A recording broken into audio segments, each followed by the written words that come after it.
Hello, my name is Prof. Skip, and I'd like to use this opportunity to show you an example of how you can use mesh analysis, in particular a super mesh analysis, to analyze a particular circuit problem.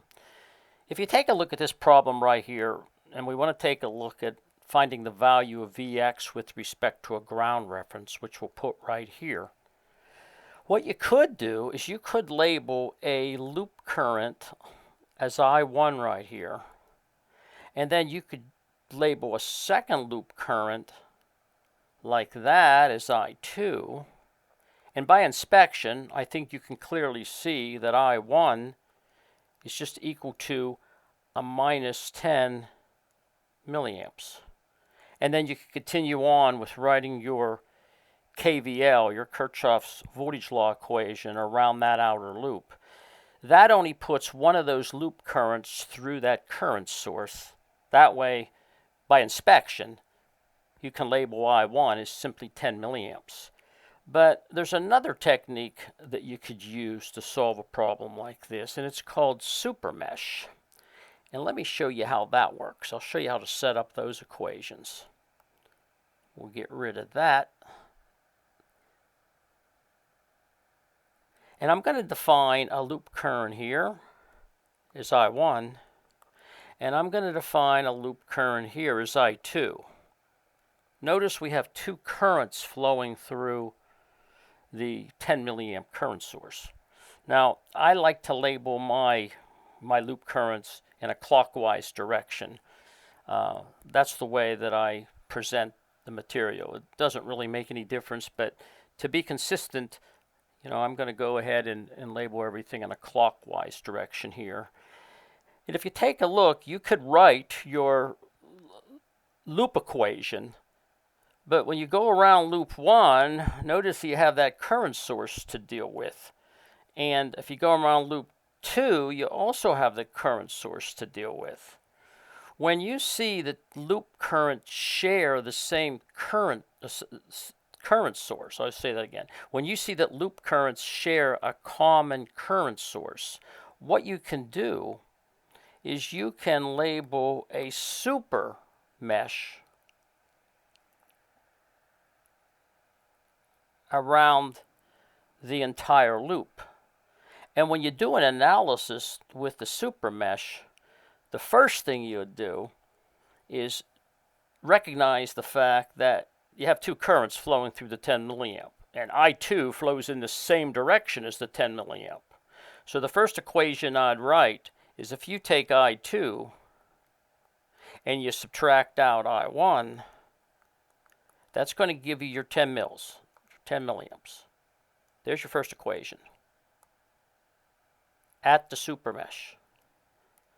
And then the second equation, we start at the bottom left-hand corner and you go around the entire loop, keeping in mind that you still have those loop currents I1 and I2. So if I start at the bottom left-hand corner and I go around the entire loop, you have a plus 100. I'm just using Kirchhoff's voltage law here. You get a plus 100 because you're going from a negative to a more positive. I'm starting here in the bottom left corner and going around. I have a minus 10K times I1. And I have a minus 10K times I2. And I have a minus 50, and that equals 0. And notice I have two equations now with two unknowns. And you can solve those simultaneously. And that's how you handle a super mesh. You first of all write the super mesh equation, I call it, with the currents that share the same common current source. And again, since I2 flows in the same direction as the 10 milliamp source, it's the lead current. So I2 minus I1 is equal to the 10 milliamps. And then around the super mesh, I just write a Kirchhoff's voltage law equation in terms of both I1 and I2, depending on which one of those currents flow through the passive element. Let me give you another example here. How about this example right here? And again, in this example right here, if you don't want to use a super mesh, you could define a current there called I1. And by inspection, you see I1 is 2 amps. As long as we don't assign any other loops that pass through the 2 milliamp source, you could do that. I could go ahead and I could define this loop right here as I2. As long as I don't pass any more currents through that 4 amps, I can say that I2 is equal to a minus 4 amps because it goes in the opposite direction. And then I could form another loop because I have to pick up the 6 ohm and the 12 ohm and the 3 amps. So what if I start down here and I go up around here and I come around here? Notice I included all the elements with all those 3 loops, but only one current flows through the current source. That'll work, and you can write your 3 equations with 3 unknowns. But that's not a super mesh analysis.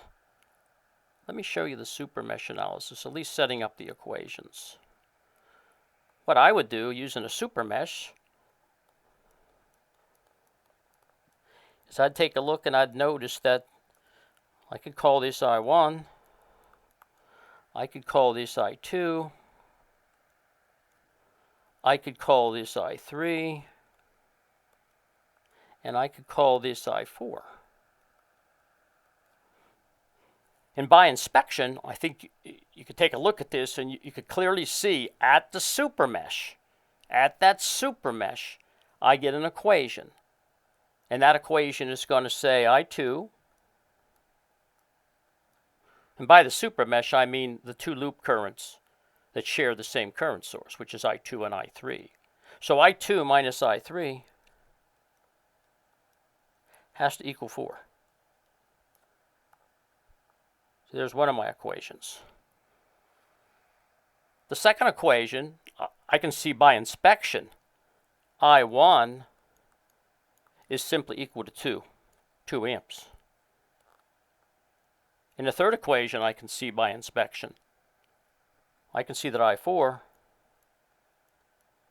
is equal to a minus 3 amps. Now the only other equation I need is around the super mesh.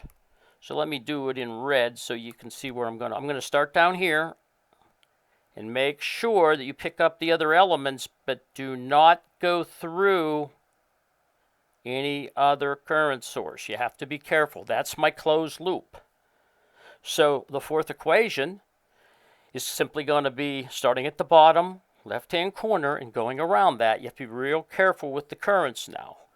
I say a minus 6, and the lead current there is I3 minus I1.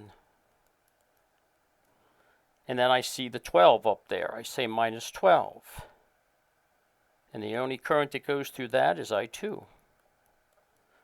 And then I see a minus 6. Then I stop and think, what currents do I have gone through that? Well, the lead current is I3 minus I4 equals 0. Now, I'm not going through the algebra here, but there's your 4 equations with 4 unknowns. I tell everybody, just get them in a standard form. Once you get these network equations or these system equations, they're real easy to get. Don't try to use algebra to solve them. I mean, I'd put the first one in a standard form, and I'd basically take a look and say, well, that's a 0 I1. I'm just taking this. I'm getting this in a standard form here. Plus 1 I2 minus 1 I3 plus a 0 I4, because it's not represented, equal 4. So I get a 0 I1 plus 1 I2 minus 1 I3 plus 0 I4 equal 4. The second one, in the standard form, I get a 1 I1 plus 0 I2 plus 0, plus or minus 0 I3, because the coefficient's 0, plus 0, so that could be plus or minus, plus 0 I4, and that's going to equal 2. take a look at that. That's your standard form for that equation right there. This one down here is a 0I1, the third one, plus 0I2, plus 0I3, plus 1I4, equal minus 3. And then simply get this last one in a standard form. And then using matrix or determinant algebra, or just on your smart device or on your calculator, plug in the coefficients, plug in the constants, and you can solve for the currents. In this particular problem, we wanted to find I. So if you take a look at the original circuit there, the way we defined these currents, I think you can see that I goes from top to bottom through that 6 ohm resistor up here, right here, I, right there, I. So I3 is the lead current. So I is simply going to be equal to I3 minus I4. Goes in the same direction as I3. So I3 minus I4. And once you solve that for I3 and I4, that gives you your answer. So I hope this short video showed you how to work with mesh. Some textbooks call it loop analysis or mesh/loop analysis, and how to handle super meshes. There's two ways to handle super meshes. Just define currents so that loop currents, such that only one loop current goes through each particular current source. But you don't have to worry about that technique if you use a super mesh. And the super mesh analysis works as well. I hope that this video helps.